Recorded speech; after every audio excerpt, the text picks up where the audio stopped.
some time to look at questions 1 to 5.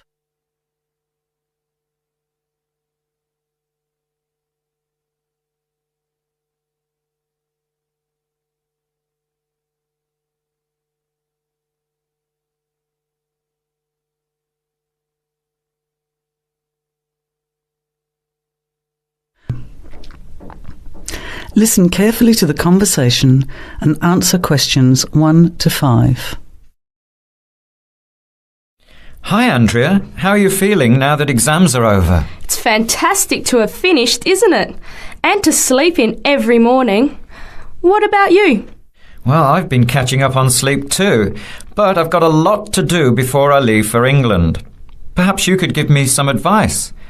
I've got a lot of things I can't possibly take back with me, but I don't know what to do with them. Well, it depends on what sort of things they are and whether you're thinking of giving them away or selling them. Well, almost everything. Furniture, the fridge and other kitchen stuff that I bought from the previous tenant. But the new people have already got what they need, so they're not interested in buying stuff from me. I can't afford to give it away, but I'm not sure how to sell it all. Oh, and there are some clothes and books as well. Why can't you take them? The books are really heavy. It's so expensive if you exceed the airline baggage allowance.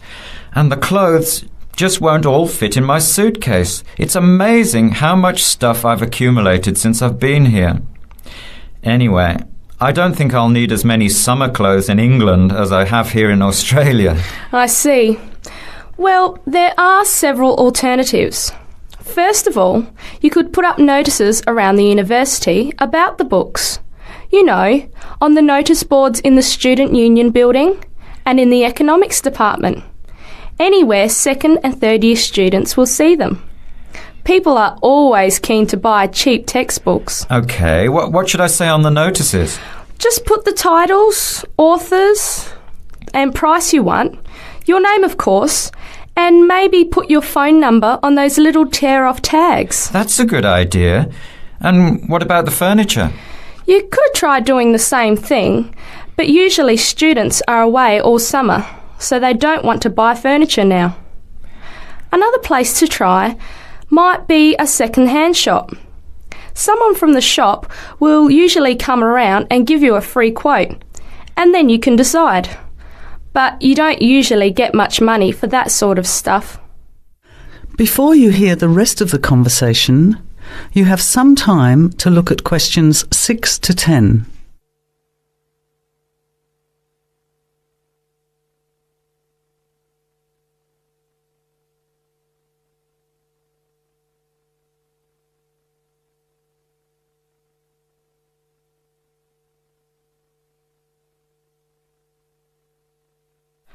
Another alternative is to put an advertisement in the Trading Post.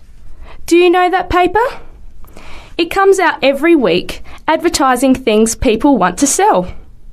You have to pay to put the advert in and then hope people phone. Give them as much information as possible, and if they're interested, invite them to come and have a look. The hard part is agreeing on a price. No, I haven't seen the Trading Post, but I should have a look at it. And I could advertise the fridge, the microwave and the furniture. But the kitchen stuff isn't really that good. You know, old cutlery, a few pots and pans and some plates and things. What shall I do with them? Well, another option is to donate the kitchen things to a charity shop. You know, like the Salvation Army or St. Vincent de Paul.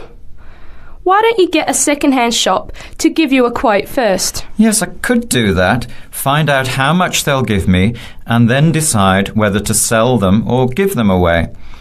But I've still got the clothes. A charity shop will take them too, as long as they're in good condition.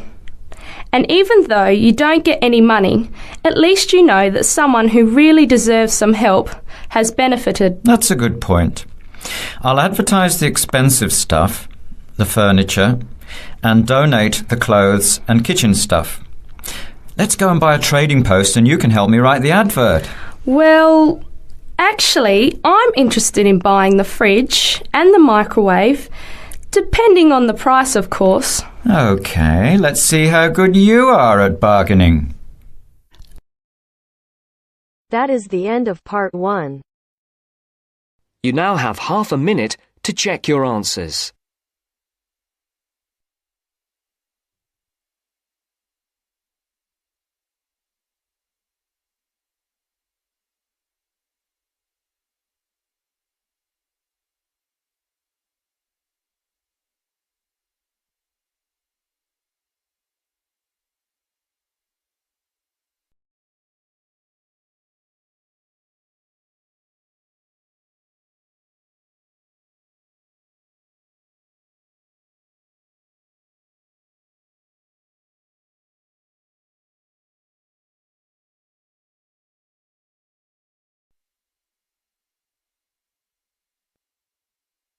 Now turns to part 2.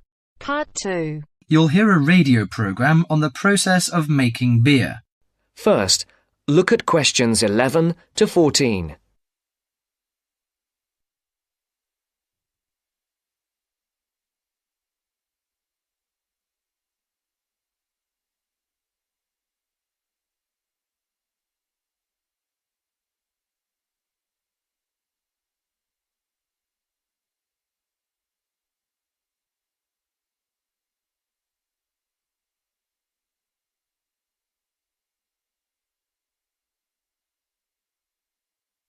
Listen carefully.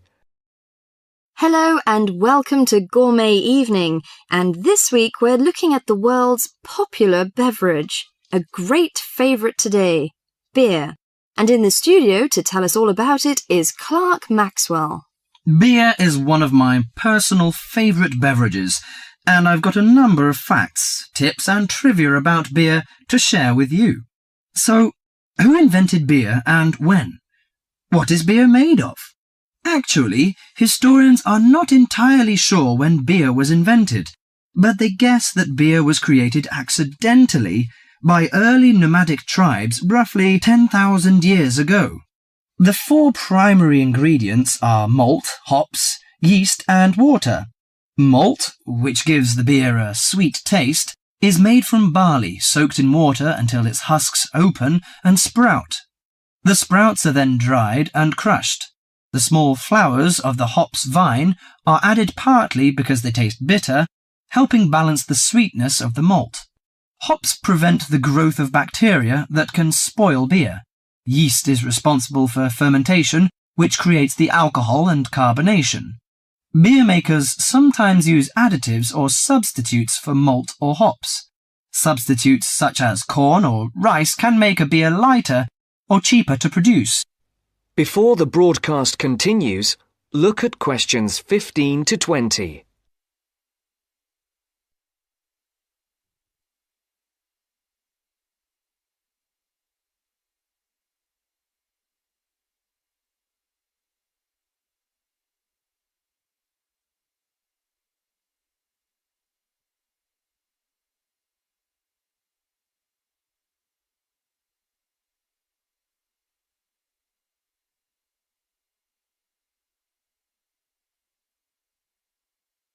You will now listen to the second part of the talk. Adding fruit gives beer a fruity taste. Beer is not high in alcohol, as we know. The lowest type, light beer, contains no more than 2% alcohol, and the highest may reach 6%. Other drinks such as wine are more alcoholic. Wine contains 8 to 20% alcohol. But that is not to say drinking beer is no danger at all. Like all alcoholic beverages, beer can make it difficult to drive and think clearly. Excessive drinking can also lead to liver damage, high blood pressure, stomach ulcers, and other health problems. However, beer also helps prevent some health problems when consumed in moderation.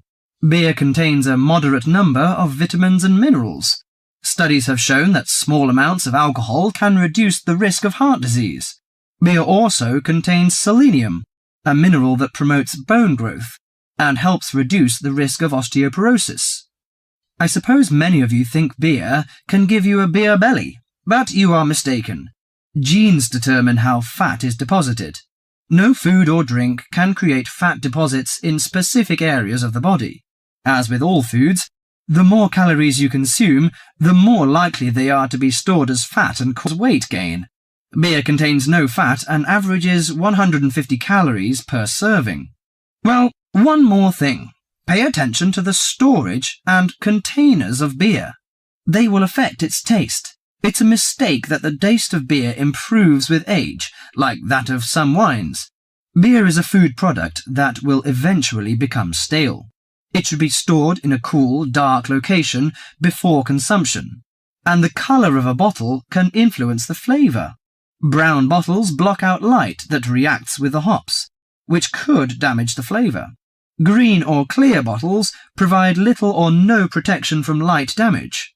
Do you know which country drinks the most beer?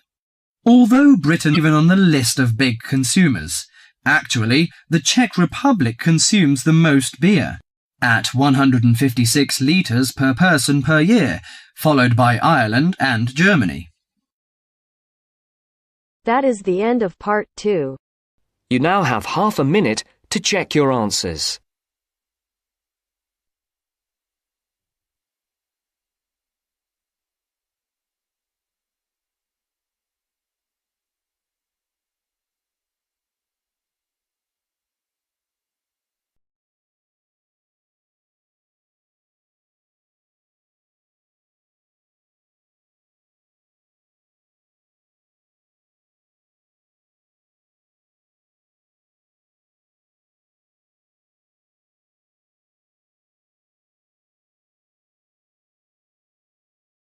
Now turns to part 3.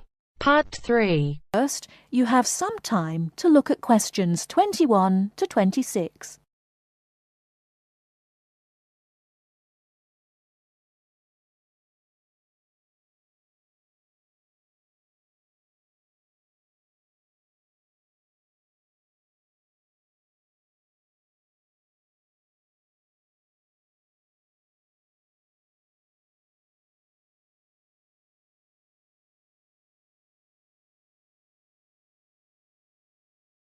Now listen carefully and answer questions 21 to 26. Good evening, and welcome to this month's Observatory Club lecture. I'm Donald Mackey, and I'm here to talk to you about the solar eclipse in history. 1,000 years ago, a total eclipse of the sun was a terrifying religious experience. But these days, an eclipse is more likely to be viewed as a tourist attraction than as a scientific or spiritual event. People will travel literally miles to be in the right place at the right time to get the best view of their eclipse. Well, what exactly causes a solar eclipse? When the world goes dark for a few minutes in the middle of the day. Scientifically speaking, the dark spot itself is easy to explain. It is the shadow of the moon streaking across the earth.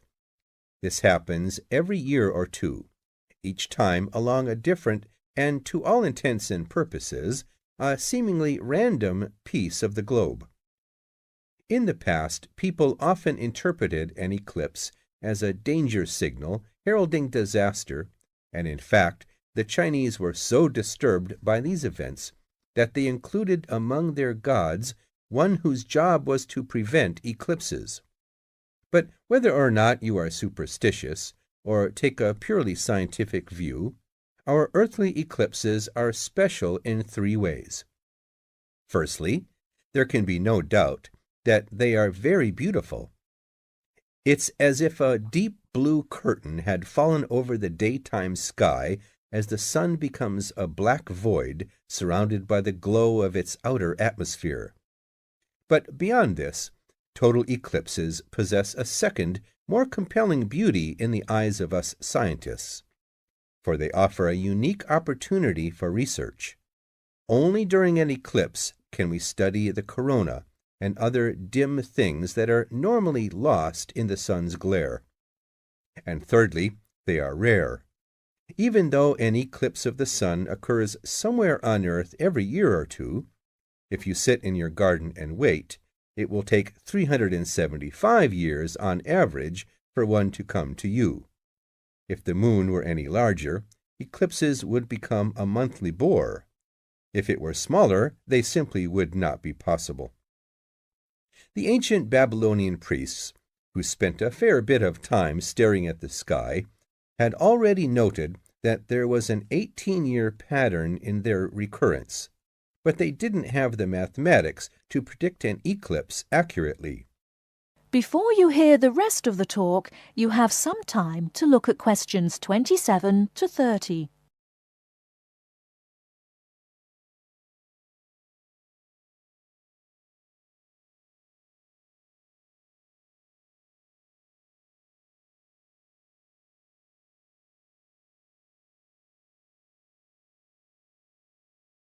Now listen and answer questions 27 to 30.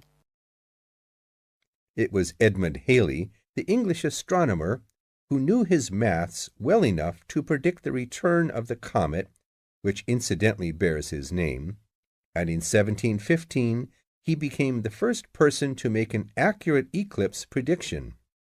This brought eclipses firmly into the scientific domain, and they have since allowed a number of important scientific discoveries to be made. For instance, in the eclipse of 1868, two scientists, Janssen and Lockyer, were observing the sun's atmosphere, and it was these observations that ultimately led to the discovery of a new element. They named the element helium after the Greek god of the sun. This was a major find because helium turned out to be the most common element in the universe after hydrogen. Another great triumph involved mercury. I'll just put that up on the board for you now. See, there's Mercury, the planet closest to the sun. Then there's Venus, Earth, etc. For centuries, scientists had been unable to understand why Mercury appeared to rotate faster than it should. Some astronomers suggested that there might be an undiscovered planet causing this unusual orbit, and even gave it the name Vulcan. During the eclipse of 1878, an American astronomer, James Watson, thought he had spotted this so-called lost planet. But alas for him, he was later obliged to admit that he had been wrong about Vulcan and withdrew his claim. Then Albert Einstein came on the scene. Einstein suggested that rather than being wrong about the number of planets, astronomers were actually wrong about gravity. Einstein's theory of relativity, for which he is so famous, disagreed with Newton's law of gravity in just the right way to explain Mercury's odd orbit. He also realized that a definitive test would be possible during the total eclipse of 1919, and this is indeed when his theory was finally proved correct. So there you have several examples of how eclipses have helped to increase our understanding of the universe. And now let's move on to social.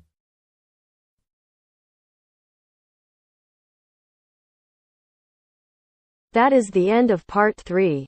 You now have half a minute to check your answers.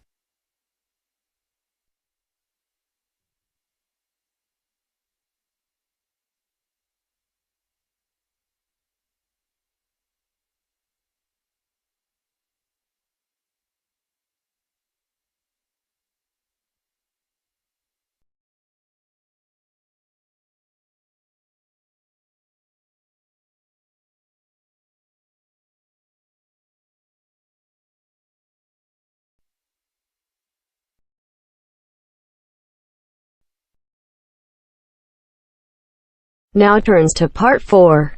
Part 4. You will hear part of a lecture about a crater in Australia. First, you have some time to read questions 31 to 40.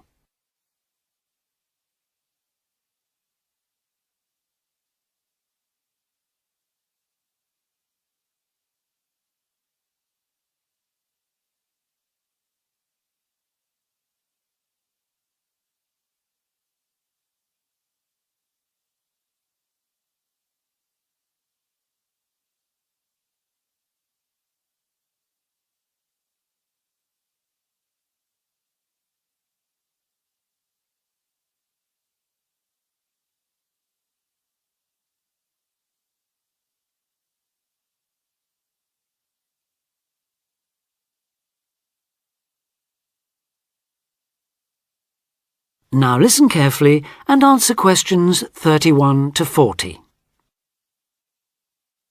Lake Acraman in South Australia is Armageddon for the purist. No other meteorite impact on Earth has stamped the surrounding rocks with such an abiding, unequivocal geological record of collision, earthquake, wind, fire and tsunami, the giant waves formed by major Earth movements. The story it tells is elemental, without dying dinosaurs or even Bruce Willis to complicate its simple message of destruction. First, the numbers.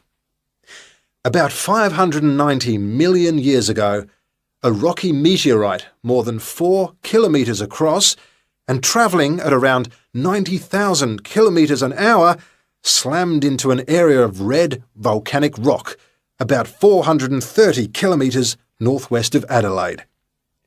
Within seconds, the meteorite vaporised in a ball of fire, carving out a crater about 4 kilometres deep and 40 kilometres in diameter, and spawning earthquakes fierce enough to raise 100-metre-high tsunamis in a shallow sea 300 kilometres away.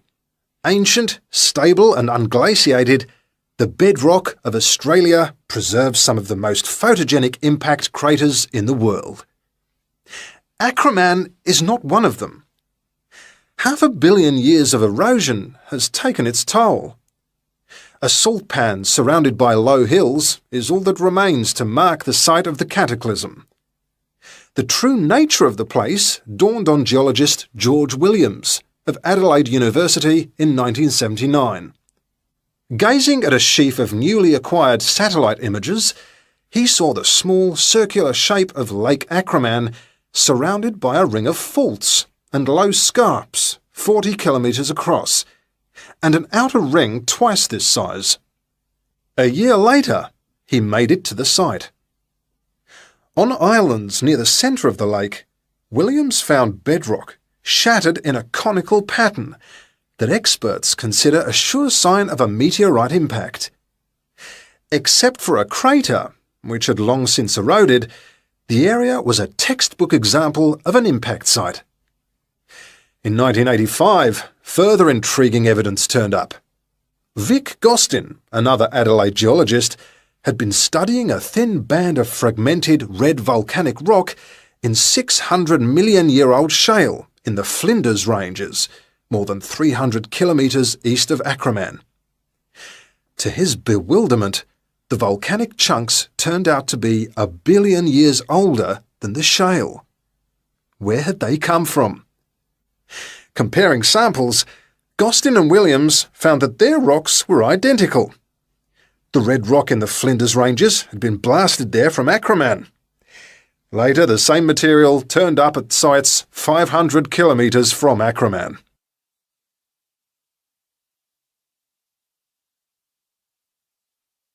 Everywhere, the bands of fragments showed the same structure.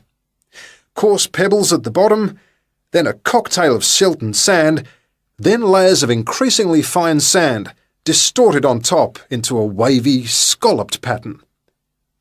These layers also show, step by step, how the meteorite transformed the floor of an ancient sea hundreds of kilometres away, according to Malcolm Wallace of Melbourne University.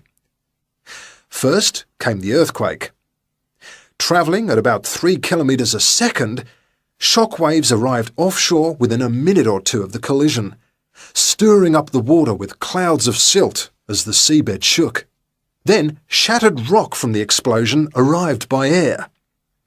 Pebbles and boulders crashed into the water, reaching a depth of about 200 metres within a minute.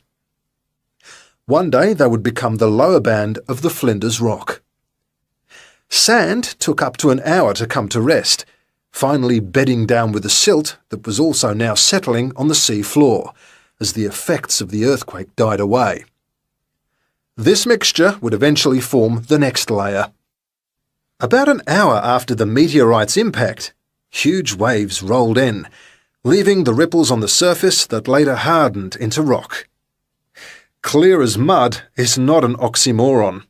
In Acraman, the arid, timeless Australian outback has preserved the closest thing the earth can boast to a perfect pockmark, the pinnacle of imperfection. That is the end of part 4. You now have half a minute to check your answers.